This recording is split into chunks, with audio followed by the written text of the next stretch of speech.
welcome back to JCR Garage. This time, well, I'm in the garage with the Granada.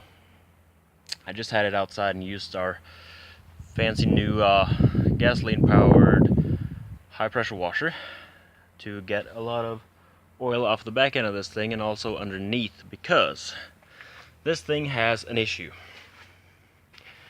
I have driven not that many miles since the last time I put 4 liters of oil in this thing. And well, we pulled a dipstick out of here. That is not a lot. I don't know if you can see it because of the lighting. There, that is not a lot. It's a droplet on the bottom, which means this thing leaks oil still. Now, I have figured out, that was really close to the camera. Still my haircut, yeah, I know. Last time I figured that out, I had a check and it leaked through every single bolt on the Oilpan. I could tighten it. And now it seems that it's above the starter. So 13 mil, and I'm gonna pull that starter out. We are down in the inspection pit looking up at the engine of the Granada. Now I did clean up this cross member, got a lot of gunk off of it.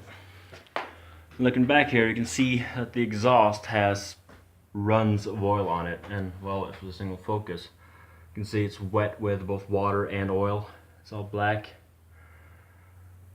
And I've been thinking about it because you can see back here, this thing has a good little angle on it, and I can probably follow that angle and get it to go out here, which I would really like. And I would only have these 2 mufflers instead of that rear one. I might actually get a sawzall and saw this off. I've been under here now looking a little bit, and I can see that for the 302 swap I'm gonna have to replace this diff, put a 3-liter one in here instead. And to do that, it is attached up here with a big bushing, and I'm gonna have to remove my trailer hitch to do that. And then there is the axles, easy enough. Then there are 4 bolts up here, well, actually nuts, that holds it on to the rear subframe, and the drive shaft. Going through all this here, the drive shaft, the universal joints are fine. It only moves in the trans and on the diff. The center bearing seems okay. It's a little bit of play in it, but it's not too much. See under here, it's really good considering where it was about a year ago. Now it is over a year ago since I got this thing, but I've only driven it and well fixed the rust I could find. You can see here, there's a joint here, also here from where I cut the floor out. Replaced it above that muffler. And that seems to be just fine still. Now, problem is up here, it seems to be leaking above that starter. I realize this is going to be real dark, but just have to go with it. So I'm going to pull that starter out and see if we can tighten some more bolts up. Alright, so I've gotten the starter out. Let's just see if we can start tightening up some bolts up here.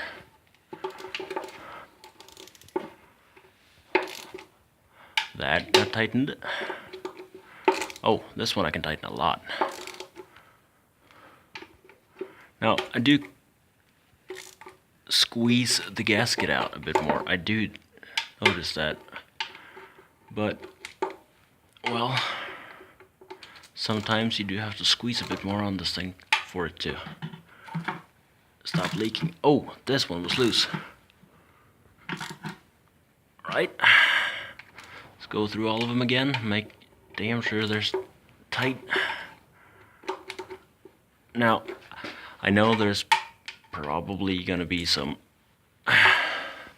torque spec on this, but well, I can't really over tighten them too much with just my hand on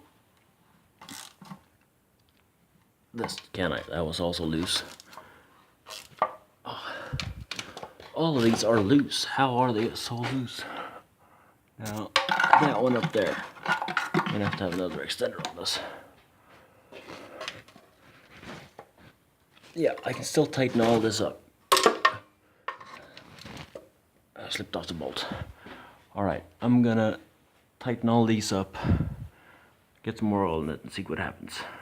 Alright, so I've gone through and tightened every single last bolt on this oil pan once again. And I think I might have found the culprit. That right there. See if I can focus. Here. See that dark spot up there? That looks to be a rust hole in my oil pan. It's not the gasket leaking, it's the oil pan itself. Which means this oil pan's gonna have to come down. I'm gonna have to go pull the oil pan off my 2.3. Get this thing back together. That actually explains why this thing has been leaking so much oil. It has a big ass hole in the oil pan. Well, now we know that. We've found the source of the massive oil leak, and I'm about to run out of power on this camera, so that'll be it for now. Like, comment, and subscribe to the channel. If there is anything you would like to see more of on this channel, comment that down below and let me know. I'll be looking forward to seeing you in the next video. Take care.